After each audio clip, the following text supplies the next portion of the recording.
the only thing they're left as is pure consciousness. They're left as an awareness, aware that they're aware in infinite space. Now, the quantum field is an invisible field of information that transcends time and space. In other words, there's no people there, there's no bodies, there's no things, there's no places, there isn't even time. So take away the earth, take away the moon, take away the stars, take away the light from the stars, take away the galaxies, take away everything material. And what are you left with? Just an infinite space of nothing physical. That is the quantum field. But just because you can't see something doesn't mean it doesn't exist. So you can only experience that field with your awareness. Now, getting people to that elegant moment, we can only talk around. You have to practice doing it. And now I'm happy to say, after 6 years of laboring with people to get beyond themselves and to be able to slow their brainwaves down from that beta brainwave pattern, that high beta brainwave pattern, into alpha and theta, the whole purpose of meditation is to get beyond the analytical mind. And what separates the conscious mind from the subconscious mind is the analytical mind. So then, as people begin to slow down their brainwave patterns, they're actually entering the operating system, where all those hardwired attitudes and automatic habits and programs and emotional reactions and addictions exist. Now they can begin to make measurable changes. So then if you take a group of people and you work with them to get beyond themselves, there's going to be an enormous amount of chaos that's going to be created in the brain and the body, and they're going to want to quit, and they're going to give up, and they're going to get frustrated. But if I give them another opportunity, they're going to do it again. If I give them another opportunity, sooner or later, they're going to finally surrender. And when they do, they're going to connect to that field. And it's the most familiar, unfamiliar feeling you'll ever have. It's a level of coherence or order, because as you get closer and closer to that field as an awareness, you experience greater and greater degrees of oneness and wholeness and less separation. So if you feel less separate from your dreams, then you feel like you already have them. You're no longer in want or lack. You feel whole. And when you feel whole, you can't want, because you feel like you have everything. And that is the perfect place to create from.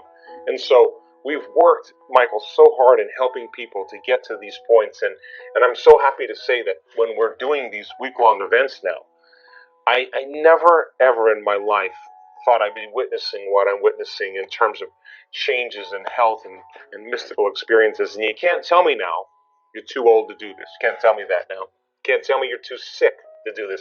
You can't even tell me that, because I've seen all kinds of ages and all kinds of sick people really reverse some very serious health conditions.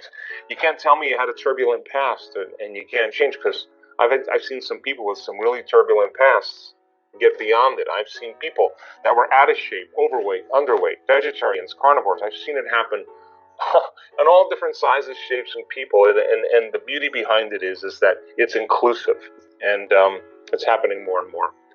One of the things that we do is we teach people that very simple meditation of finding the elegant sweet spot of the generous present moment. That when they get beyond their body, their environment, and time, and they become pure consciousness, they have to be in the present moment to do that. Now, there's a formula for that as well, and if you can go and check out some of the meditations, but we teach people the basis of how to get there.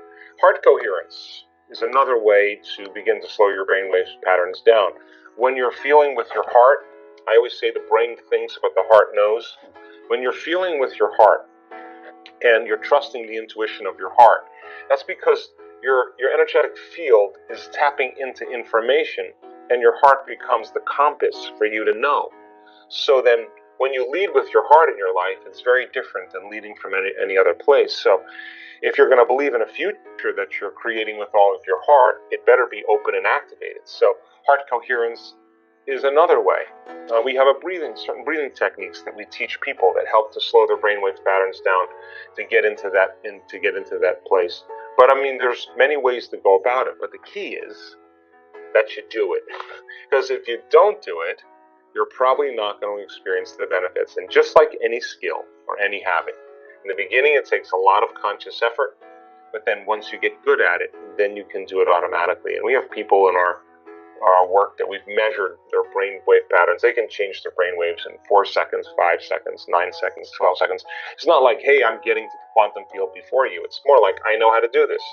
I've been doing it. I know how to get there. It's a skill. And that becomes highly effective and important when you're at a balance and you need to make your way back to balance. Our community just naturally says, excuse me, I'm going to take a few moments and get centered here.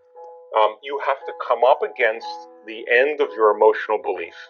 You have to come to the very point where you don't think you can go any further, that you've reached the end and you don't believe that there's anything beyond that. And then you have to step out a little further and go a little further than where you thought you could go. Every time you do that, something awakens in you. You have more respect for yourself. You have more respect for life. You have more respect for others because you realize that change isn't that easy. You start to feel this kind of sense of peace and compassion because you've come up against your own limits and you're stretching yourself beyond those limits.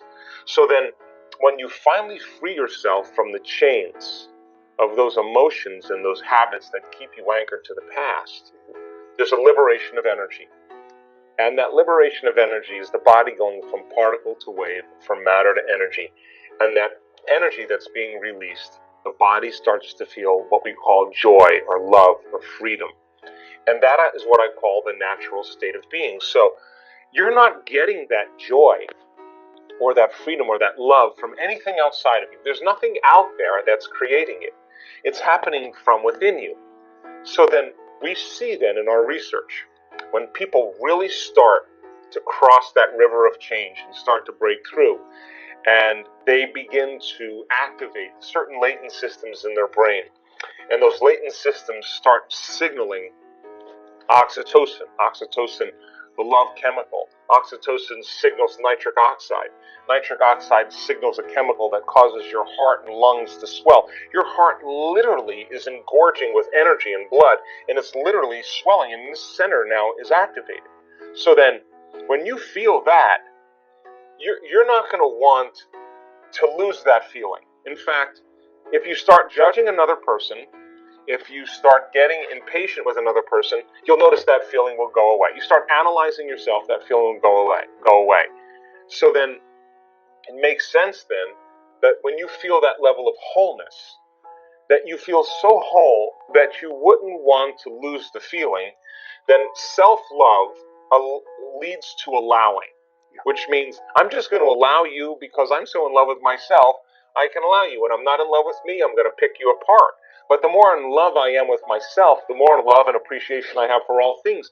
I am no longer in the same energy as my enemy, or the same energy as my coworker that I despise. I'm in a different energy. And then the side effect of allowing is called joy. So then if you're not judging or criticizing, then you're not dividing your energy. And if you're not dividing your energy, you're going to feel joy as a side effect. So then more and more people start to figure this out. In other words, if you spend 2 hours in a meditation, getting beyond your fear or your anger or your pain or your suffering, it took you 2 hours to get beyond it, and you feel the liberation of you getting beyond those limited states, I guarantee you would be walking around in your life celebrating because that divine intelligence that's living in you, that's giving you life, is now expressing itself through you to a greater measure.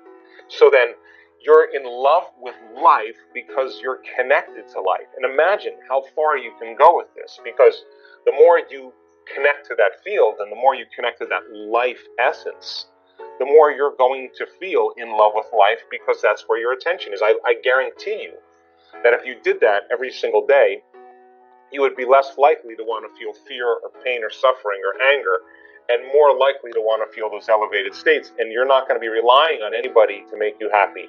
You're going to realize that happiness comes from within. I hope you enjoyed this amazing speech by Dr. Joe Dispenza. We'll continue with our daily challenge. Can you complete the inspiring quote and give us the right answer? If you can do it first, you're the daily winner. Many of you knew the right answer the last time, so congratulations to everyone with the correct answer. We were looking for 2 words, and the quote was Dr. Joe Dispenza's and goes like this: nerve cells that fire together, and the correct answer was wired together. So, nerve cells that fire together, wire together. Today we also have the quote that belongs to Joe Dispenza and it goes like this.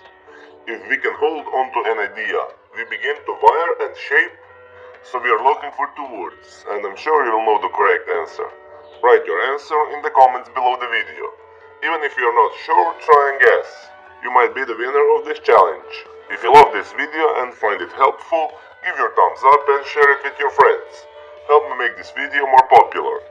Don't forget to subscribe and hit that bell button so you don't miss my new videos and new challenges. So hit the bell button and you'll get noted when my new video is published. If you really like what we do here and want to support us, you can join our channel and our community for a symbolic fee and gain many other additional features. You can do that by clicking the join button next to the subscribe button, or you can click on the link in the description of